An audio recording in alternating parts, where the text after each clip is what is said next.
Kini Hansi Flick tak gunakan jebakan offside untuk hentikan serangan Madrid. Ia andalkan pembacaan umpan lawan untuk potong tiap serangan Madrid. Lalu bagaimana taktik ini dilakukan dan bagaimana taktik tersebut bawa kemenangan bagi Barcelona? Temukan semua jawabannya di video ini.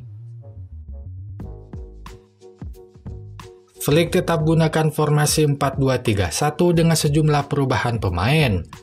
Di belakang Szczęsny dan Martin tetap dipercaya sebagai penjaga gawang dan fullback kiri. Lalu di tengah Pedri diduetkan dengan De Jong. Sementara itu absennya Lewandowski membuat Ferran Torres mengisi posisi penyerang utama. Yang patut diingat adalah posisi Martin dan Pedri karena akan dibahas lebih lanjut nanti. Tekanan tinggi langsung dilakukan Madrid saat Barcelona mulai kuasai bola di pertahanan. Situasi tersebut membuat Barcelona menempatkan 4 bek di belakang dengan 2 gelandang yang mensupport. Tanpa Koundé dan Marti ada di sisi lapangan, lalu De Jong dan Pedri ada di tengah.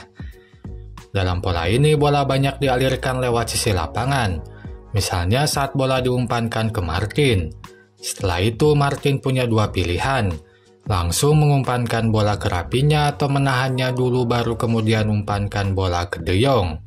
Dengan cara ini, Barcelona mampu membawa bola dari belakang ke tengah. Lalu saat bola sudah ada di tengah, tekanan dikendorkan Madrid. Untuk itu, kini Barcelona hanya posisikan 3 pemain di belakang dengan tetap ada 2 gelandang yang mensupport. Maka Martin yang ada di kiri banyak maju mengisi depan kiri. Posisinya sejajar dengan Yamal yang ada di kanan. Hadapi hal ini, Ancelotti memposisikan Rodrigo lebih dalam sehingga Madrid kini bermain dengan 5 bek. Dengan begitu, eksploitasi sisi lapangan yang dilakukan Barcelona dapat dibendung dengan taktik ini. Hanya saja formasi 5 bek ini dibentuk saat sudah ada di pertahanan. Saat bola masih di tengah, Madrid tetap bermain dengan 4 bek. Misalnya pada cuplikan ini, saat Rafinha main lebih dalam, Madrid bermain dengan 4 bek.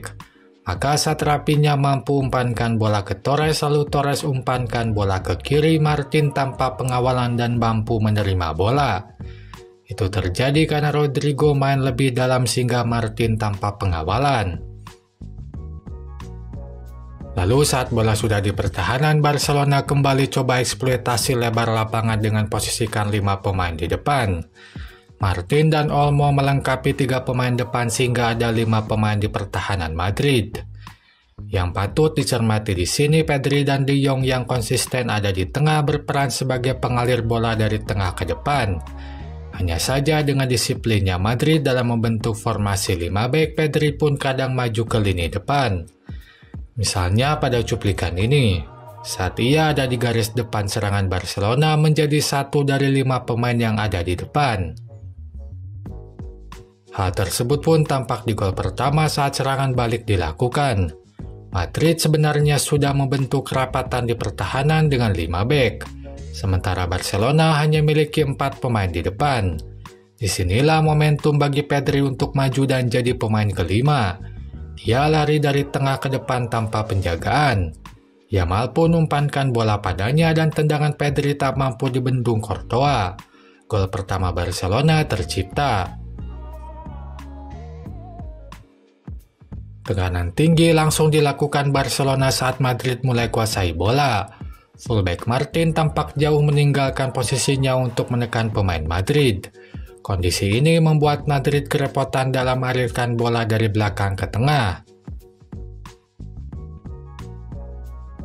Namun yang paling krusial adalah antisipasi Flick terhadap eksploitasi panjang lapangan Madrid.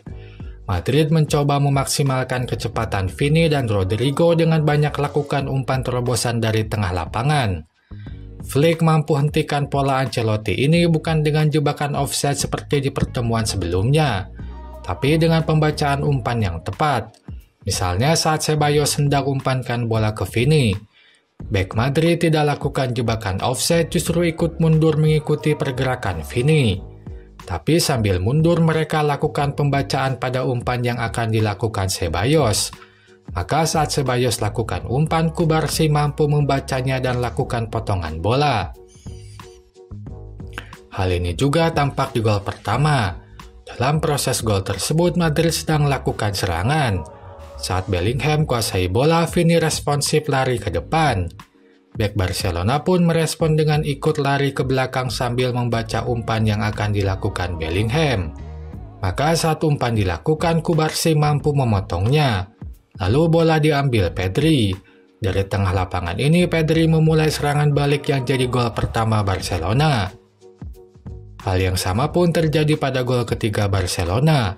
Kembali pembacaan umpan yang baik membuat serangan Madrid mampu dihentikan. Pada proses gol ketiga, Koundé mampu menebak dengan benar bahwa bola akan diumpankan pada Diaz. Ia pun lari dari belakang dan berhasil memotong bola. Kemudian tendangan jarak jauh dilakukan dan jadi gol ketiga sekaligus gol kemenangan Barcelona. Itu saja pembahasan di video ini. Bagi yang ingin juga memberikan saweran, linknya saya simpan di deskripsi. Selanjutnya silakan like dan komen di kolom komentar. Jangan lupa subscribe untuk dapatkan update terbaru dari channel ini. Sampai jumpa lagi di video selanjutnya.